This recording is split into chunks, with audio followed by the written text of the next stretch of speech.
नमस्कार, जोहार। आज मैं इतिहास की खोज में काफ़ी दूर आ गया। यह सत्य है, विश्व में भारत ही एक ऐसा देश है जिसका इतिहास सबसे प्राचीन है। भारत के हर कोने में एक सभ्यता, एक संस्कृति, एक राजा और एक साम्राज्य की कहानी दबी हुई है, जो समय के साथ साथ विलुप्त हो गया, कुछ मानवीय गलती और कुछ प्रकृति के नियम के अनुसार। इतिहास को किताबों के दृष्टिकोण से समझ पाना बहुत मुश्किल है। इतिहास को किताबों के दृष्टिकोण से समझ पाना बहुत मुश्किल है, जब तक कि हम उसे प्रत्यक्ष रूप से ना एहसास कर लें। वैसे भी ऐतिहासिक दृष्टिकोण से हमारा भारत प्राचीन काल से ही एक अदम्य, अतुलनीय और अविनाशी कहानी का सूत्रधार रहा है। कितने आए और चले गए, पर भारत की विरासत अखंड रह गया। समय के साथ साथ लोगों को लगता होगा सब सभ्यता, संस्कृति और विरासत खत्म हो चुकी है, लेकिन वास्तविकता तो कुछ और ही है। यहाँ के हर कोने से कई कहानियां निकल आती हैं।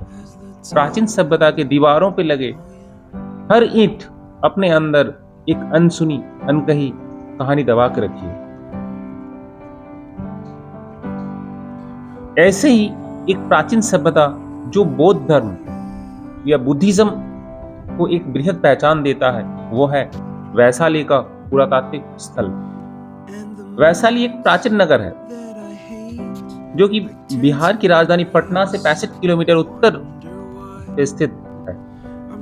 यह नगर कभी लिच्छवियों का राजधानी हुआ करता था, जो आज समय के काल चक्र में एक खंडहर में बदल गया। इतिहास गवाह है, यहाँ का ऐतिहासिक और सांस्कृतिक महत्व अति विशाल है। जब भी हम बुद्धिज्म और बौद्ध धर्म को गहराई से या गंभीरता से अध्ययन करेंगे ना, तो हमें पता चलेगा वैशाली नगर के साथ बौद्ध भगवान का एक गहरा संबंध रहा है, बहुत ही गहरा संबंध रहा है, जो हम और आपके कल्पना से बाहर।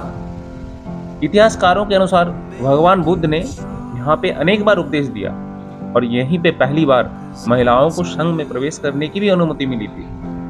उनकी पालक माता गौतमी और अन्य स्त्रियों को भी प्रथम बार दीक्षा यहीं से मिली थी। और तो और ये भी कहा जाता है वैशाली में ही उन्होंने अपना अंतिम उपदेश भी दिया था।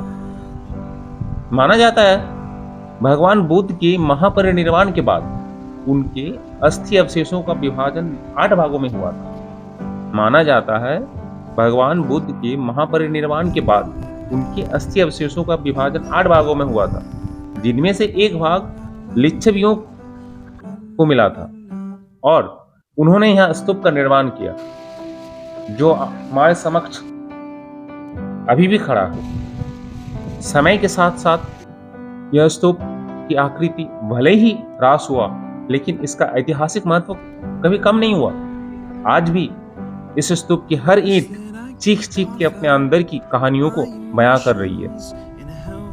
यह नगर केवल राजनीतिक दृष्टि से नहीं, बल्कि धार्मिक दृष्टि से भी प्राचीन भारत का धरोहर रहा है। इस स्तूप के ठीक सामने सम्राट अशोक ने एक अशोक स्तंभ का भी निर्माण करवाया, जो आज भी विद्यमान है और बौद्ध धर्म का प्रसार का प्रतीक माना जाता है। और तो और ताज्जुब की बात यह है कि समय या काल के प्रकोप से यह सभ्यता विलुप्त हो गया था। मिट्टी के नीचे दफन हो चुके थे इसके किस्से, कहानियां। फिर समय का चक्का ऐसा घूमा और आज यह स्थान फिर से टूटी फूटी दीवारों, प्राचीन खंडहर और कुछ यादें लिए हमारे समक्ष स्थिर है, अटल है, अडिग है। इतिहास केवल अतीत की घटनाओं का संग्रह नहीं है, बल्कि यह वर्तमान को समझने और भविष्य को मार्गदर्शन देने के लिए एक दर्पण का काम करता है। इतिहास हमें यह सिखाता है कोई भी सभ्यता का उत्थान और पतन किन कारणों से होता है। इससे हमें ये निर्णय लेने का प्रेरणा मिलती है कि और उससे सीखने का भी मौका मिलता है। पुरातात्विक खोज के दौरान इस स्तूप के चारों ओर ऐसे अनगिनत स्ट्रक्चर या संरचनाएं पाई गई जो आज भी विद्यमान है।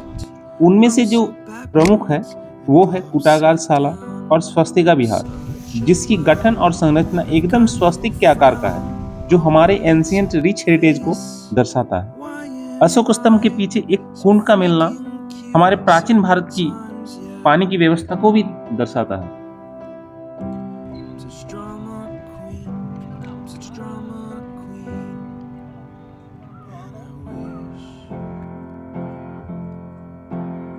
was a song that I could make you strong, 'cause I'm tired